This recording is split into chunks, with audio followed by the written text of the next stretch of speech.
Asian হাইওয়েতে দুর্ঘটনায় মৃত্যু হলো দুজনের। বিকট শব্দ শুনে স্থানীয়রা ছুটে গিয়ে দেখেন রাস্তার ওপরে রক্তাক্ত অবস্থায় পড়ে রয়েছে দুজনের দেহ।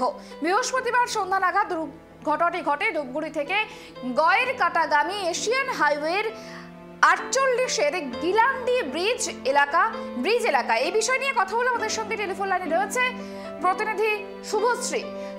যে বিষয়টি জানতে চাইবো, এই যে বারংবার এশিয়ান হাইওয়েতে দুর্ঘটনা ঘটছে, এর ঠিক কারণ কি?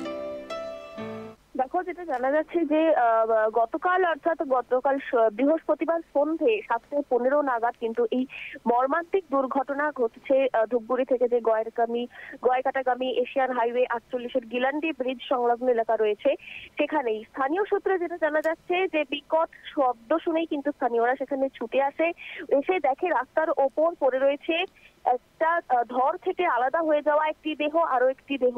মোট দুই যুবকের দেহ রয়েছে, সঙ্গে একটি বাইকও ছিল। ঘটনাস্থলে কিন্তু স্বাভাবিকভাবেই মৃত্যু হয় সেই দুজনের। এখনো অবধি কিন্তু তাদের পরিচয় জানা যায়নি। তবে ঠিক কোন কারণে এই দুর্ঘটনা, বাইকের গতি বেশি ছিল কিনা, নাকি শীতের রাতে স্বাভাবিকভাবে দৃশ্যমানতা অনেকটাই কম থাকে, সেই কারণে এই দুর্ঘটনা, সেই সমস্ত কিছু কিন্তু জানার চেষ্টা করছে পুলিশ। তবে তোমাকে জানিয়ে রাখবো যে এই যে এশিয়ান হাইওয়ে, এইটা কিন্তু কার্যত মৃত্যুপুরী হয়ে উঠছে যেন। কারণ বারংবার কিন্তু এই এলাকায় একটা দুর্ঘটনার ছবি কিন্তু সংবাদ আমরা বারংবার দেখতে পাচ্ছি।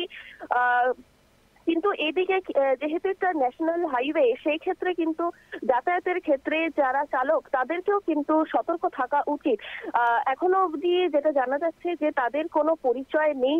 তাদের জানার চেষ্টা করা হচ্ছে তাদের কি পরিচয়, কারণ দেহগুলির এতটাই ক্ষতবিক্ষত অবস্থা, সেসব কিন্তু জানার এখনো স্পষ্ট নয় কোনো বিষয়টি। সুপর্ণা, বেশ, যেমনটা জানতে চাইছিলাম তোমার থেকে যে বারংবার কেন এই দুর্ঘটনা ঘটছে, এর আগেও একাধিকবার এই এশিয়ান হাইওয়েতে দুর্ঘটনা ঘটেছে, সেক্ষেত্রে কেন বারংবার এই দুর্ঘটনা ঘটছে সেই বিষয়ে কি কিছু জানা যাচ্ছে? দেখো, যেহেতু তোমাকে জানালাম যে এটা এশিয়ান হাইওয়ে, কার্যত সেখানে কিন্তু বড় বড় ট্রাক, লরি, সমস্ত কিছু এইসব যানবাহনগুলি চলাচল করে থাকে। এছাড়াও সেখানে কিন্তু যেহেতু গাড়ির স্পিডও অনেকটা বেশি থাকে, সেখানে এই যে ছোট ছোট বাইক কিংবা ছোট গাড়ি, এই সমস্ত যে চলাচল করা, সেইগুলো কিন্তু অবশ্যই গতি মেনটেন করে চালানো উচিত বলেই কিন্তু একটা নির্দেশিকাও থাকে। সেই ক্ষেত্রে সেগুলো মেনে চলা অবশ্যই জরুরি। সেটাই তোমাকে জানালাম যে এই যে দুর্ঘটনা, সেই দুর্ঘটনার গুলো পেছনে বেশিরভাগ কিন্তু কারণ যেগুলো উঠে আসে যে স্পিড বেশি থাকে। কাজে এই গতকালের যে দুর্ঘটনা, সেখানেও এরকম ধরনের কোনো কারণ রয়েছে কিনা সেটা কিন্তু অবশ্যই জানা জরুরি। সুপর্ণা, বেশ, অনেক ধন্যবাদ আমাদের সঙ্গে থাকার জন্য।